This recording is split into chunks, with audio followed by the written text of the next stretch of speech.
আসসালামু আলাইকুম, স্বাগতম সবাইকে। আশা করি সবাই ভালো আছেন। আজকে আরো একটা ভিডিও নিয়ে হাজির হলাম। এসএসসি রসায়নের একটা গুরুত্বপূর্ণ অধ্যায় হচ্ছে খনিজ সম্পদ জীবাশ্ম, যে অধ্যায়টি 11তম অধ্যায়। সে অধ্যায়ে একটি গুরুত্বপূর্ণ সৃজনশীল আজকে সমাধান করব। প্রশ্নটি হচ্ছে ঢাকা বোর্ড 2025-এ। তো আজকের এই ভিডিও করার মাধ্যমে আমরা কিভাবে উপকৃত হতে পারি এবং কেন করা উচিত, কিভাবে করা উচিত। যারা এই বোর্ড কোশ্চেন সলভ করতে যে কোনোভাবে আটকে গেছেন বা কোনো অংশে মনে হয়েছে যে না আমি বুঝতেছি না, তাদের জন্য এই ভিডিওটি যেমন হেল্পফুল হবে, এরকম যারা এই সব কোশ্চেন সলভ করেছেন এবং জ্ঞাত যে কিভাবে এই ধরনের সমাধান করতে হয়, তারাও এই ভিডিওটি দেখতে পারেন। এই সুবিধার্থে এই রিলেটেড বোর্ড কোশ্চেন যখন আবার আসবে তখন আপনি যেন এই প্রশ্ন সমাধান করতে পারেন। কারণ আমরা একটু ডিটেইল এক্সপ্লানেশনের মাধ্যমে এই ভিডিওটা করার ট্রাই করব। তা আশা করি সময় নষ্ট না করে শুরু করা যাক। আজকে ঢাকা বোর্ড 2025-এ যে প্রশ্নটি আসছে সেখানে আমরা দুইটি উদ্দীপক পেতে পাই। একটা হচ্ছে পি এর পানি যোজন করার ফলে 20% সালফিউরিক অ্যাসিড এবং 2% মার্কিউরিক সালফেটের উপস্থিতিতে 80 ডিগ্রি সেলসিয়াস তাপমাত্রায় আমরা যখন পানি যোজন করছি পি এর সাথে, তখন আমরা বেশি ইথানল। আর আরেকটা হচ্ছে কিউ হচ্ছে 2 কার্বন বিশিষ্ট অ্যালকোহল, যাকে জারণ করলে আর পাওয়া যায় এবং তাকে জারণ করলে এস পাওয়া যায়। এবং প্রশ্নগুলো আশা করি দেখতে পাচ্ছেন। তো প্রথমে আমাদের যে কাজটি হবে সেটা হচ্ছে আমরা উদ্দীপক বিশ্লেষণ করে ফেলবো। প্রথম কথা হচ্ছে, প্রথমে বিক্রিয়াটি দেখা যায় কার সাথে পানি যোজন করলে আপনি ইথানল পাবেন। ইথানল কি? ইথানল হচ্ছে অ্যালডিহাইড সমগোত্রীয় শ্রেণীর একটি যৌগ। তার মানে পি অবশ্যই হবে অ্যালকাইন এবং অ্যালকাইনটি হবে 2 কার্বন বিশিষ্ট, যেহেতু ইথানল 2 কার্বন বিশিষ্ট অ্যালডিহাইড। তো আমরা জানি যে অ্যালকাইনের ক্ষেত্রে অ্যালকাইনে যদি পানি যোজন বিক্রিয়া ঘটায় তাহলে সেটা অ্যালডিহাইড তৈরি হয় এবং এটার একটা নির্দিষ্ট টেম্পারেচার আছে এবং সালফিউরিক অ্যাসিড এবং মার্কিউরিক সালফেট প্রয়োজন পড়ে। এবং এই পার্সেন্টেজ যদি মনে রাখতে চাও, 20% সালফিউরিক অ্যাসিড এবং 2% মার্কিউরিক সালফেট। তার মানে অ্যালকাইনে পানি যোজন করলে আমরা অ্যালডিহাইড পাই। এবং আমরা যখন অ্যালকিনের বিক্রিয়া করেছিলাম তখন আমরা দেখতে পেয়েছি অ্যালকিনের পানি যোজন বিক্রিয়ায় আমরা অ্যালকোহল পেতাম। এবং এখানেও কিছু প্রভাবক ছিল, মনে করতে পারছো কি? আচ্ছা, আমি একটু বলে দিচ্ছি। ফসফরিক অ্যাসিড এবং উচ্চ তাপও লেখা যায়, আবার 300 ডিগ্রি সেলসিয়াস এবং 60 অ্যাটমসফিয়ার প্রেসার। তো এইটা হচ্ছে আমরা এমনি জানলাম যে উদ্দীপক বিশ্লেষণে আমাদের যে জিনিসটা প্রয়োজন, উদ্দীপক বিশ্লেষণে আমাদের প্রয়োজন যে কার সাথে পানি যোজন করলে কি হয়। তার মানে আমরা জানলাম অ্যালকাইন বা ত্রিবন্ধন যদি থাকে তাতে পানি যোজন করলে আমরা অ্যালডিহাইড সমগোত্রীয় শ্রেণীর যৌগ পাবো। আর যদি আমরা দ্বিবন্ধন বা অ্যালকিন সমগোত্রীয় শ্রেণীর যৌগ দেখি তাতে পানি যোজন করলে আমরা অ্যালকোহল পাবো। তার মানে অবশ্যই পি হবে ইথাইন। ওকে, কেউ বলছে 2 কার্বন বিশিষ্ট অ্যালকোহল। আমরা তো সবাই জানি অ্যালকোহল সমগোত্রীয় শ্রেণীর প্রথম উপাদান হচ্ছে মিথানল এবং দ্বিতীয় উপাদান হচ্ছে ইথানল। তার মানে হবে CH3CH2OH ইথানল। এবং আমরা জানি অ্যালকোহলকে জারণ করলে আমরা পাই হচ্ছে অ্যালডিহাইড এবং অ্যালডিহাইডকে আবারও জারণ করলে আমরা পাই অ্যাসিড। তার মানে আর হবে ইথানল এবং এস হবে অ্যাসিড। আমরা 4টি যৌগ শনাক্তকরণ করতে পারছি।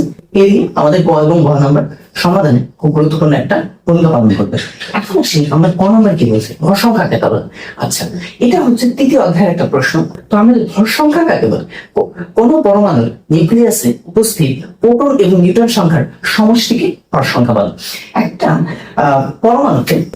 পরমাণু আমরা যখন দেখি এরকম চিত্র অবশ্যই দেখেছি। এগুলি হচ্ছে কক্ষপথ এবং কক্ষপথে কি থাকে? ইলেকট্রন থাকে এবং এই নিউক্লিয়াসে প্রোটন থাকে এবং নিউট্রন থাকে এবং ভর সংখ্যাকে এ দ্বারা প্রকাশ করা হয় এবং তা হচ্ছে P+n। তাই মানে কোন পরমাণুর নিউক্লিয়াসে উপস্থিত প্রোটন এবং নিউট্রন সংখ্যার সমষ্টি হচ্ছে ভর সংখ্যা। এবং আমরা জানি কোন পরমাণুর কক্ষপথে থাকে ইলেকট্রন এবং ভেতরে নিউক্লিয়াসে থাকে হচ্ছে প্রোটন এবং নিউট্রন। প্রোটন হচ্ছে পজিটিভ চার্জ বিশিষ্ট, নিউট্রন চার্জ নিরপেক্ষ এবং ইলেকট্রন হচ্ছে নেগেটিভ চার্জ বিশিষ্ট। এবং একটা জিনিস মনে রাখা ভালো, যদি এখানে ভর সংখ্যা কাকে বলে না বলে নিউক্লিয়ন সংখ্যা কাকে বলে এই প্রশ্নটি আসতো, তবেও কিন্তু তুমি এই একই উত্তর দিতে যে কোনো পরমাণু নিউক্লিয়াসে প্রোটন এবং নিউট্রন সংখ্যার সমষ্টিকে নিউক্লিয়ন সংখ্যা বলে, কারণ ভর সংখ্যার অপর নাম হচ্ছে নিউক্লিয়ন সংখ্যা।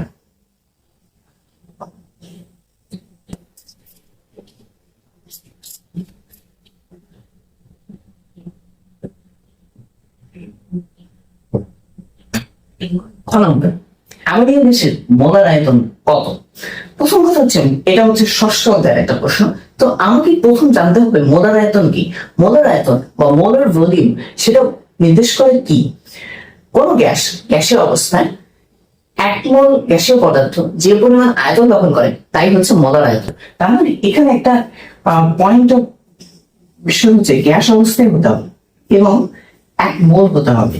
যে পরিমাণ আয়তন দখল করবে, যে ভলিউম সে আয়তন দখল করবে, সেটা হচ্ছে মোলার ভলিউম।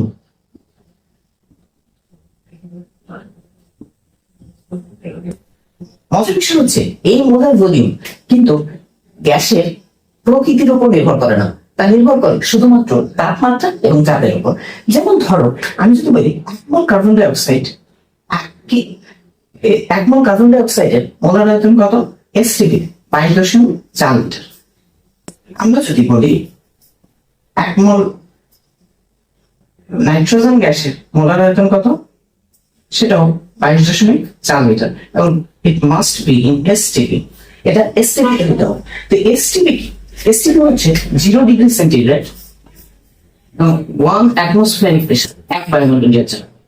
1 বায়ুমণ্ডলীয় চাপ এবং 0 ডিগ্রি সেন্টিগ্রেড তাপমাত্রা বা 273 কেলভিন তাপমাত্রা কি আমরা বলতে পারি STP, যেটাকে বলা হয় প্রমাণ অবস্থা বা প্রমাণ তাপমাত্রা ও চাপ।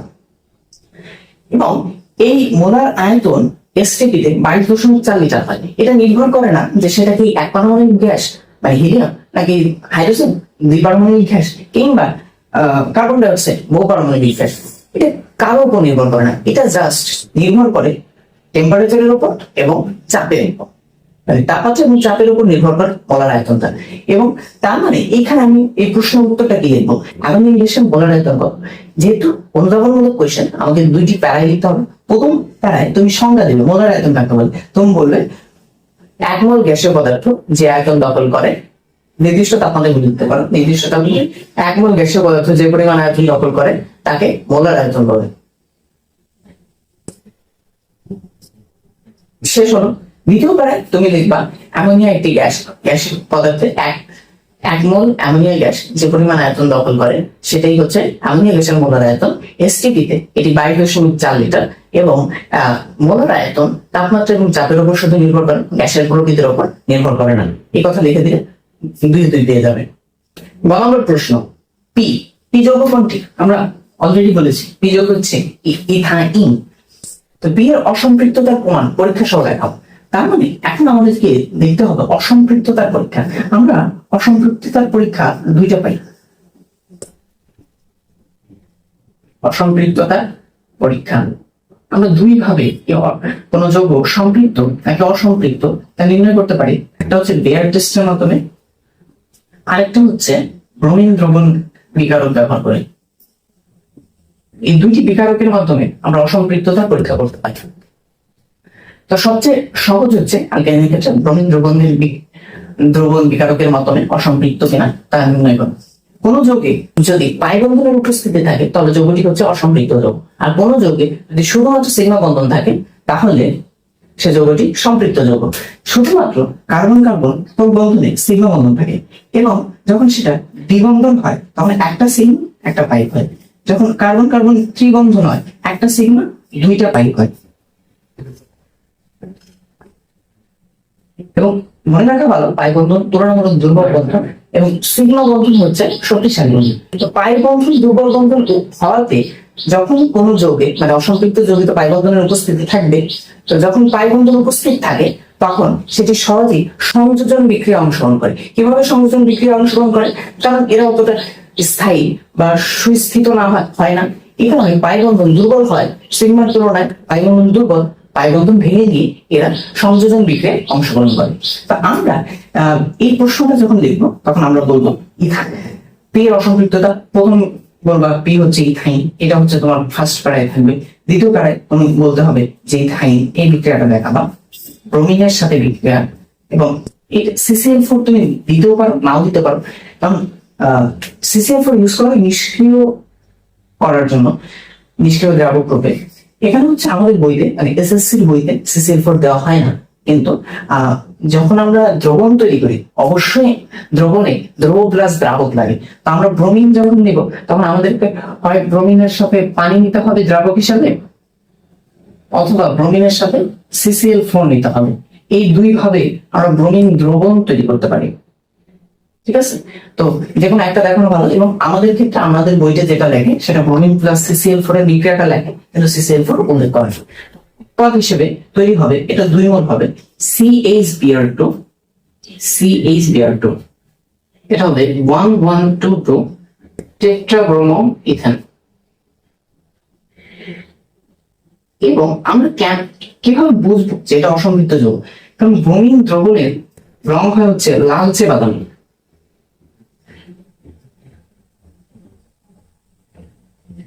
লালচে বাদামি। আর এই যে উৎপাদ মানে 1122 টেট্রাব্রোমো ইথেন, এটা হয় বর্ণহীন। তো যেহেতু ব্রোমিন দ্রবণের বর্ণ ধ্রুবীভূত হয়ে যায়, তার মানে আমরা বুঝতে পারি এটা হচ্ছে অসম্পৃক্ত যৌগ। তো প্রথম প্যারায় তুমি লিখবে কি হচ্ছে ইথাইন, যা একটি অসম্পৃক্ত যৌগ। তারপর লিখবে এখানে সিগমা বন্ধনের পাশাপাশি পাই বন্ধন আছে, তাই পাই বন্ধন ভেঙে গিয়ে সংযোজন বিক্রিয়া অংশগ্রহণ করে ব্রোমিন দ্রবণ বিকারকের সাহায্যে আমি পরীক্ষাটি করে দেখা হলো। এই বিক্রিয়াটি লিখবে এবং এই বিক্রিয়াটি লিখবে ইথাইন ব্রোমিনের সাথে বিক্রিয়া করে ব্রোমিনের লালচে বাদামি এই দ্রবণের লালচে বাদামি বর্ণ দ্রবীভূত করে দেয়। উৎপাদ হিসেবে 1122 টেট্রাব্রোমো ইথেন বর্ণহীন উৎপন্ন হয়। তার মানে আমরা বলতে পারি এই হচ্ছে একটি অসম্পৃক্ত যৌগ। এইভাবে লিখলে আশা করা যায় 3 পাবে।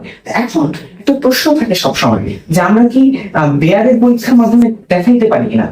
অ্যাকচুয়ালি বেয়ারের পরীক্ষাটা মানে ইথাইনের ক্ষেত্রে, অ্যালকাইনের ক্ষেত্রে বেয়ারের পরীক্ষাটা একটু টাফ হয় এবং যেটা আমাদের বইতে উল্লেখ নাই। তাই আমি এটা সাজেস্ট করি সবসময় ব্রোমিন দ্রবণ বিকারকের সাহায্যে দেখানো ভালো। তবে আমি দেখিয়ে দিই, যদি কারো দেখতে ইচ্ছা করেন এই বেয়ার বিকারকের সাহায্যে করলে বিক্রিয়াটি এইরকম হবে, MnO4 KOH উৎপন্ন হবে অক্সালিক অ্যাসিড। সবাই জেনে থাকবে আমরা যখন ইথিনের ক্ষেত্রে বিক্রিয়াটি করেছিলাম, যেটা আমাদের বইতে আছে।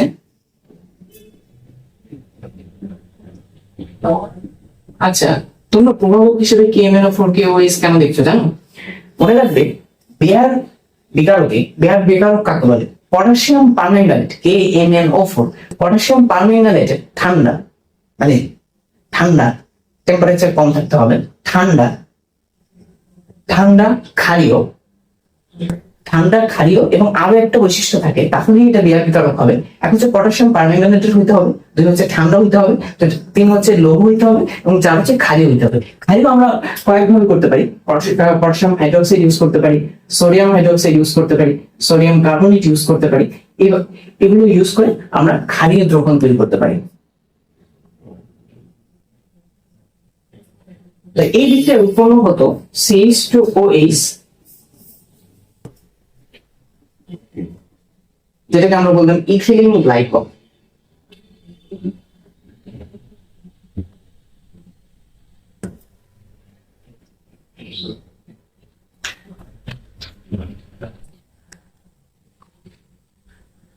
তো ইথিলিন গ্লাইকল, এবং আমরা জানি পটাশিয়াম পারম্যাঙ্গানেট এই ক্ষারীয় দ্রবণের বর্ণ হয় হচ্ছে বেগুনি, কিন্তু এই ইথিলিন গ্লাইকল বর্ণহীন উৎপন্ন হয়। এই কারণে আমরা বলতে পারি যে ইথিন একটা অসম্পৃক্ত যৌগ। দেখো প্রশ্ন এসেছিল ইথাইন, আমি তোমাকে ইথিনও শিখিয়ে দিয়েছি। তার মানে যখন এর পরের কোনো সৃজনশীলে ইথিন আসবে তুমি অবশ্যই পারবে। তো পরীক্ষায় আমরা বোর্ড পরীক্ষায় দেখতে পাই যে ডিরেক্ট কোশ্চেন রিপিট না হলেও টাইপ কিন্তু রিপিট হয়। তো এবার ধরো এসেছে বোর্ড 25-এ ইথাইন দিয়ে, পরে বড় অন্য একটা বোর্ডে আসবে ইথিন দিয়ে, তারপরে প্রোপাইন দিয়ে, এইভাবেই কিন্তু কোশ্চেন গুলো হতে দেখা যায়। তার মানে সাজেশন হচ্ছে ইথাইনের অসম্পৃক্ততা পরীক্ষার সময় ব্রোমিন দ্রবণ বিকারক ইউজ করাই বেটার। বেয়ারের ক্ষেত্রে এটা যেহেতু আমাদের বইতে নাই যে অক্সালিক অ্যাসিড উৎপন্ন হয়, এই বিক্রিয়া নাই, অনেক স্যার হয়তো বা কাটবে না, বাট রেকমেন্ডেড হচ্ছে ব্রোমিন দ্রবণ বিকারক ইউজ করা। এখন আমরা সমাধান করবো গহ নাম্বার সমাধান। এখন আমরা এই পরের প্রশ্নটি সমাধান করবো, সেটা হচ্ছে উদ্দীপকের কিউ। আমরা বলেছিলাম কিউ হচ্ছে ইথানল,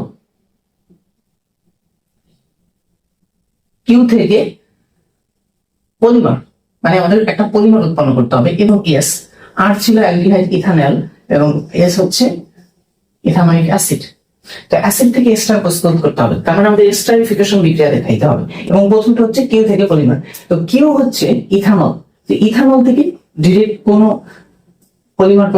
পলিমার যৌগ কিন্তু তৈরি করা সম্ভব নয়। কিন্তু দেখো, আমি যদি এই ইথানলকে সালফিউরিক অ্যাসিড দ্বারা নিরোধিত করি 160 থেকে 170 ডিগ্রি সেলসিয়াস, 170 লিখতে পারো, কোনো সমস্যা নেই, এবং উৎপন্ন হবে CH2 ডাবল বন্ড CH2 মানে ইথিন, মানে অ্যালকিন সমন্বয়। এবং এখন যদি n সংখ্যক ইথিন বিক্রিয়া করে সামান্য অক্সিজেনের উপস্থিতিতে 1000 থেকে 1200 ATM, এটা এসএসসির বইতে এক জায়গায় 1000 ইউজ করা, এক জায়গায় 1200 ইউজ করা, যে কোনো একটা ইউজ করলেই হবে। তাছাড়া তুমি যদি এইভাবে লেখো তাও লিখতে পারো, এবং 200 ডিগ্রি সেন্টিগ্রেড তাপমাত্রায়, তাহলে উৎপন্ন হবে পলিথিন। এটা কি পলিথিন? তার মানে অসংখ্য ইথিন অণু পরস্পরের সাথে যুক্ত হয়ে পলিথিন তৈরি করে, এবং পলিথিন হচ্ছে পলিমার যৌগ। আমরা জানি যে অসংখ্য মনোমার পরস্পরের সাথে পলিমারকরণ বিক্রিয়ার মাধ্যমে যুক্ত হয়ে পলিমার যৌগ উৎপন্ন করে। এখানে পলিমার হচ্ছে পলিথিন এবং মনোমার হচ্ছে এখানে ইথিন। তার মানে এই দুটো স্টেপ বিক্রিয়া দেখানোর মাধ্যমে আমরা কেউ থেকে পলিমার তৈরি করতে পারি। তো প্রথম হবে বিক্রিয়াটি এইভাবে দেখাবে, এটা 1 দিবে, এটা 2 দিবে, এবং বাংলা লেখাটি দিবে এভাবে যে ইথানলকে সালফিউরিক অ্যাসিড এর উপস্থিতিতে 170 ডিগ্রি সেলসিয়াস তাপমাত্রায় নিরোধিত করলে ইথিন উৎপন্ন হয়, এবং অসংখ্য ইথিন অণু পরস্পরের সাথে সামান্য অক্সিজেনের উপস্থিতিতে 1000 থেকে 1200 অ্যাটমসফিয়ারিক চাপে এবং 200 ডিগ্রি সেলসিয়াস তাপমাত্রায় পলিমারকরণ বিক্রিয়ার মাধ্যমে পলিথিন তৈরি করে, যা একটি পলিমার যৌগ। অর্থাৎ উদ্দীপকের কিউ থেকে পলিমার প্রস্তুত করা সম্ভব। এখন পরের অংশ, তার মানে এস হচ্ছে ইথানোয়িক অ্যাসিড, এস থেকে স্টার প্রস্তুত করা সম্ভব কিনা? এটা অবশ্যই সম্ভব, এটা হচ্ছে স্টারিফিকেশন বিক্রিয়ার মাধ্যমে সম্ভব। আর হচ্ছে যে কোনো একটা অ্যাসিড তার সাথে যদি আমি অ্যালকোহলের বিক্রিয়া ঘটাই, এটা অবশ্যই অ্যালকোহলের, এটা অ্যাসিডের, অবশ্যই তোমরা জানো, এবং উৎপন্ন হয় RCOR এবং পানি, এবং এটাই হচ্ছে এস্টার। এবং মনে রাখবে এস্টার কিন্তু মিষ্টি সুগন্ধযুক্ত হয়। এখানে আমরা এখন দেখি এস হচ্ছে ইথানোয়িক অ্যাসিড, আমি এর সাথে যে কোনো একটি অ্যালকোহল, আমরা ইথানল নিলাম, তাহলে উৎপন্ন হবে CH3C ডাবল O, উৎপন্ন হবে সাথে, আর এখান থেকে OH চলে গেল, এখান থেকে H চলে গেল,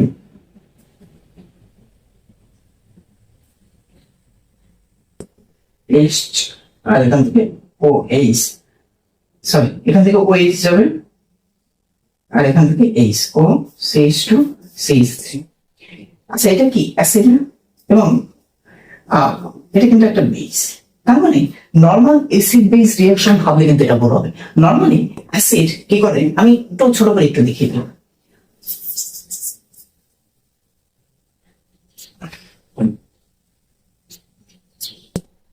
নর্মালি অ্যাসিড গুলো কি করে, H+ বা প্রোটন ডোনেট করে, এবং ক্ষারগুলো কি করে, কি হচ্ছে অ্যাসিড, এবং ক্ষারগুলো কি করে OH- ডোনেট করে।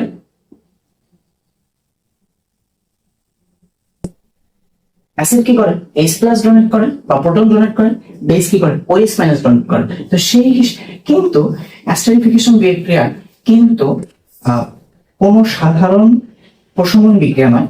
এই বিক্রিয়ায় দেখা যায় যে অ্যাসিড মানে ইথানোয়িক অ্যাসিড OH দান করে, OH- এবং ইথানল থেকে H+ চলে যায়, এবং উৎপন্ন হয় CH3CO ও CH2 CH3। এটাকে বলে ইথানোয়েট এস্টার।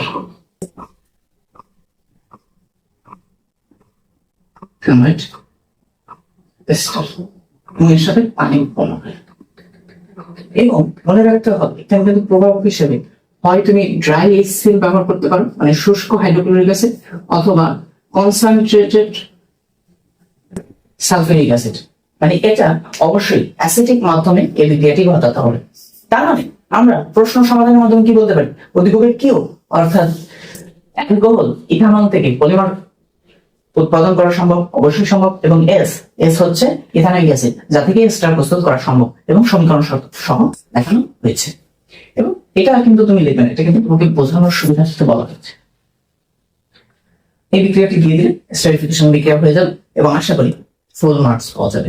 আশা করি এই সমগ্র প্রশ্নটি তোমরা বুঝতে পেরেছো এবং এই প্রশ্নের খুঁটিনাটি জানার মাধ্যমে অন্য প্রশ্নের সমাধান একটা গুরুত্বপূর্ণ ভূমিকা পালন করবে। ধন্যবাদ সবাইকে।